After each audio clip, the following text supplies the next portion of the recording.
Everyone, ये है part 4 जो कि है हिंदी मीडियम स्टूडेंट्स के लिए।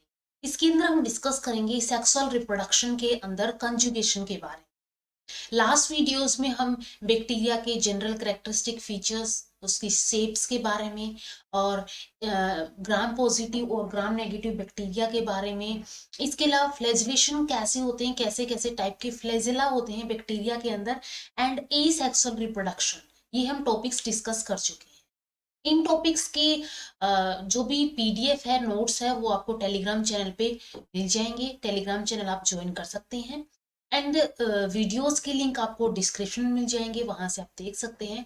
एंड अगर वीडियो हेल्पफुल लगती है तो लाइक कीजिए, शेयर कीजिए अपने फ्रेंड्स के साथ एंड चैनल को सब्सक्राइब कर लीजिए। तो अगर हम सेक्सुअल रिप्रोडक्शन की बात करें, यानी कि लैंगिक प्रजनन की बात करें, तो जीवाणुओं में लैंगिकता सर्वप्रथम टैटम और लेडरबर्ग ने जो है इसने क्या किया था, एसर्सिया कोलाई के अंदर देखी थी सबसे फर्स्ट। अन्य जीवधारियों की भांति कोशिकाओं का संलयन नहीं होता है यहाँ पे, ठीक है, कोशिकाओं का संलयन नहीं होगा।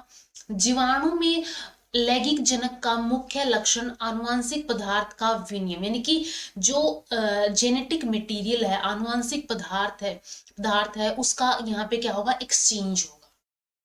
3 टाइप से होता है ये, संयुग्मन होता है यानी कि कंजुगेशन होता है, रूपांतरण हो सकता है जिसको ट्रांसफॉर्मेशन बोलते हैं, या फिर प्राक्रमण हो सकता है जिसको ट्रांसडक्शन बोलते हैं। आज की वीडियो में हम ये टॉपिक डिस्कस करेंगे। अपकमिंग वीडियोस के अंदर हम 1 by 1 topic transformation and transduction discuss करेंगे। तो अगर कंजुगेशन की बात करें, जो कंजुगेशन है वो बहुत सारे वो अनेक जीवाणुओं में पाया जाता है, परंतु इसका विस्तृत अध्ययन इसेर्सिया कोलाई के अंदर किया गया। ठीक है, इसेर्सिया कोलाई के अंदर क्या किया गया, इसका बिल्कुल डिटेल स्टडी की गई है। जो इसेर्सिया कोलाई है, इसके अंदर 2 संगम रूप होते हैं जिनको मेटिंग टाइप्स बोला जाता है, जिनमें से दोनों ही प्ररूप अगुणित होते हैं, यानी कि हैप्लॉइड होते हैं, एन नंबर के होते हैं। इनमें से एक प्ररूप दाता कोशिका यानी कि डोनर सेल बोला जाता है, अथवा जनक कोशिका जिसको फर्टाइल सेल एफ पॉजिटिव, तथा दूसरी ग्राही यानी कि रेसिपिएंट सेल यानी कि एफ नेगेटिव होती है। तो इसमें क्या होगी, जो इसेर्सिया कोलाई है उसके अंदर 2 यहाँ पे प्ररूप होते हैं, जिसके अंदर एक यहाँ पे एफ पॉजिटिव होती है, एक यहाँ पे एफ नेगेटिव होती है। एफ पॉजिटिव को यहाँ पे बोला जाता है दाता कोशिका या फिर डोनर सेल, ठीक है, दाता कोशिका या डोनर सेल बोला जाता है। एंड जो एफ नेगेटिव है इसको बोला जाता है ग्राही सेल या फिर रेसिपिएंट सेल, यानी कि ये ग्रहण करेगी और दाता क्या करेगी, डोनेट करेगी।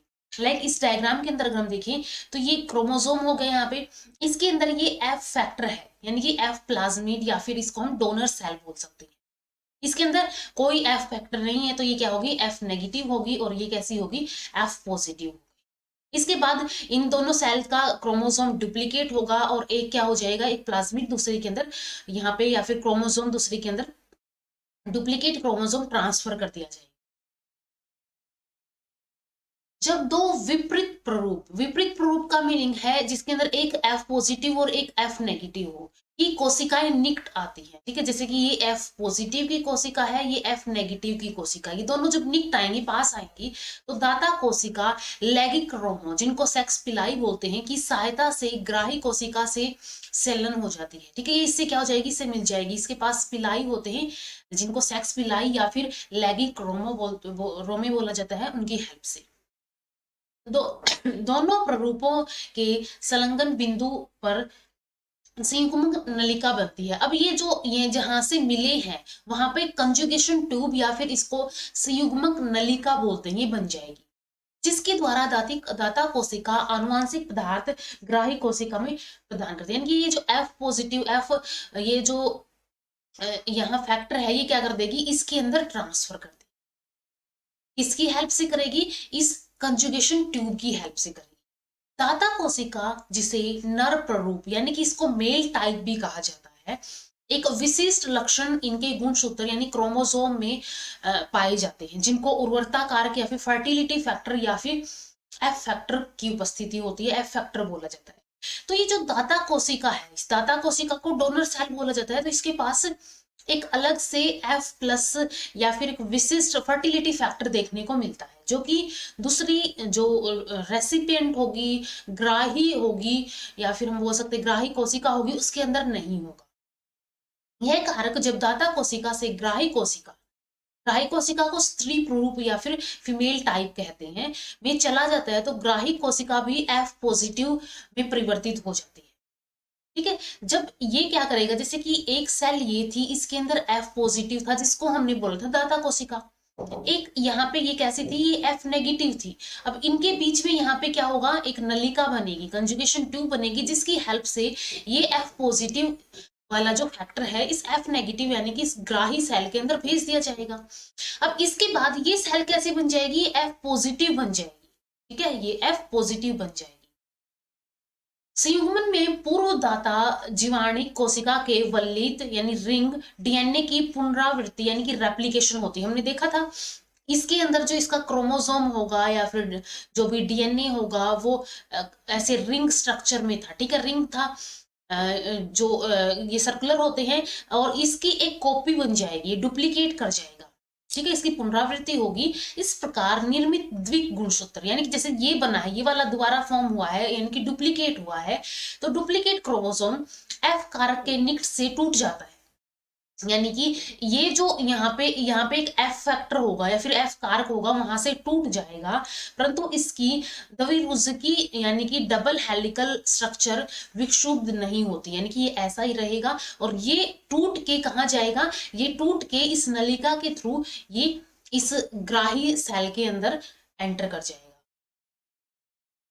इसमें जीन्स रैखिक क्रम में व्यवस्थित होते हैं, यानी कि ऐसे ये जो हमने बात की थी, ये जो एक सर्कुलर डीएनए था, यहाँ पे एक रिंग थी, वो टूटने के बाद ये ऐसा होगा। और इसके अंदर ये जो जीन्स होंगे, इसके ऊपर जीन कैसे होंगे, एक रैखिक क्रम में, एक लीनियर मैनर में अरेंज्ड होंगे।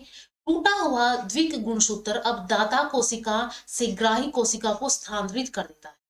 यह प्रक्रिया 110 मिनट में पूरी होती है। ठीक है, 110 मिनट में ये कंजुगेशन की प्रक्रिया पूरी होती है लगभग।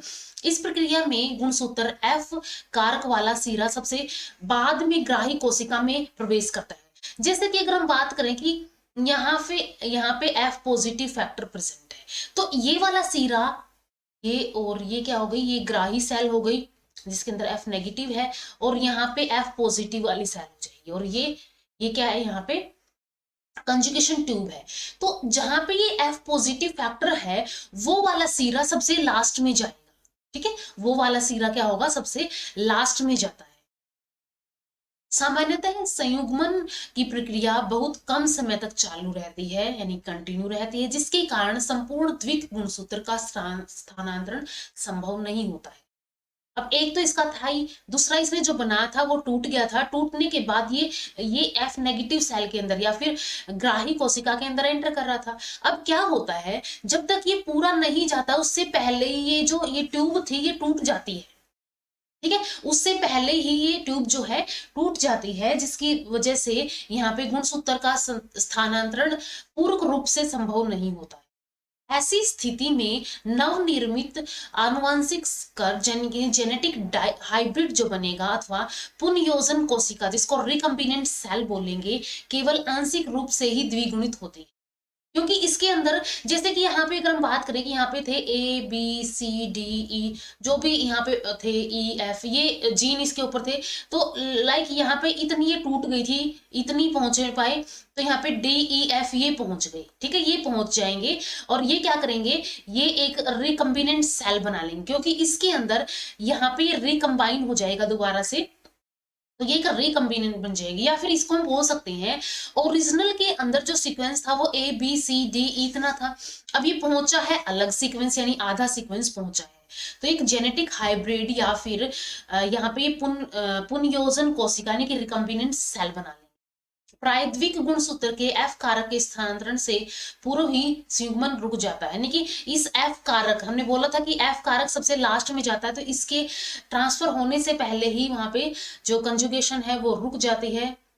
अतः दाता कोशिका सदैव नर प्ररूप से रूप के रूप में कार्य करती रहती है। और जब अब ये कैसे बन जाएगी, अब ये F पॉजिटिव बन जाएगी, तो ये F पॉजिटिव जो होगी ये क्या होगी, ये अगेन ये मेल टाइप की तरह एक्ट करेगी, नर की तरह एक्ट करेगी, यानी कि ये हम बोल सकते हैं कि दाता कोशिका की तरह ही एक्ट करेगी। पुनयोजन कोशिका दाता कोशिका से प्राप्त गुणसूत्र को कुछ समय बाद छोड़ देती है, अतः पुनः अनगुणित हो जाती है। इस प्रकार ग्राही कोशिका की द्विगुणित प्रकृति केवल अकल्पिक होती है। यानी कि इसके अंदर एक तो यहाँ पे इसका आ गया था, यानी कि दाता का आ गया था, एक इसका खुद का था, ठीक है, दोनों से। अब थोड़ी देर बाद क्या होगा, ये एक यहाँ से एक जो गुणसूत्र है उसको छोड़ देगी और ये दोबारा से कैसी हो जाएगी, एक गुणित हो जाएगी, यानी कि ये हैप्लॉइड हो जाएगी दोबारा से। इसिर्सिया के अतिरिक्त सूडोमोनास, साल्मोनेला एंड विब्रियो, ठीक है, विब्रियो के अंदर भी ये देखने को मिलता है, इनके अंदर सिंगमन पाया जाता है। जैसे कि इसके अंदर अगर हम देखें, यहाँ पे ये क्रोमोसोम था, ये इसके अंदर एफ फैक्टर है, ये क्रोमोसोम है एफ नेगेटिव सेल, ये क्या हो गई यहाँ पे एफ नेगेटिव सेल हो गई, ये यहाँ पे एफ पॉजिटिव सेल हो गई। अब इसको हम पेरेंट क्रोमोसोम बोलेंगे, इसने अपना डुप्लीकेशन किया, ठीक है, इसने यहाँ पे एक और कॉपी अपनी बना ली। अब इसके बाद नेक्स्ट क्या होगा यहाँ पे, तो ये डोनर सेल है यहाँ पे, और इसको हम ग्राही सेल यानी कि रेसिपिएंट सेल बोलेंगे। तो डोनर रेसिपिएंट सेल ये होगी यहाँ पे डोनर सेल, ये होगी यहाँ पे रेसिपिएंट सेल।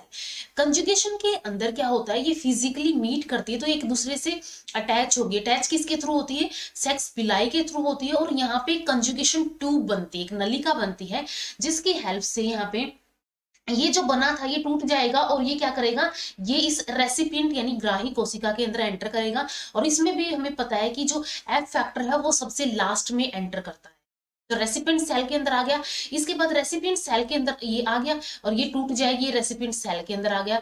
अब ये दोबारा से कैसे बन जाएगी, यहाँ पे दो थे, ठीक है, दो गुणसूत्र आ गए थे, यानी कि ये कैसे हो गए थे, अब बोल सकते डिप्लॉयड हो गए थे। अब दोबारा से इसके अंदर क्या होगा, ये दोबारा से एक को यहाँ से जो है लूज कर देगी और ये बच जाएगी एन, यानी कि ये अगणित बच जाएगा।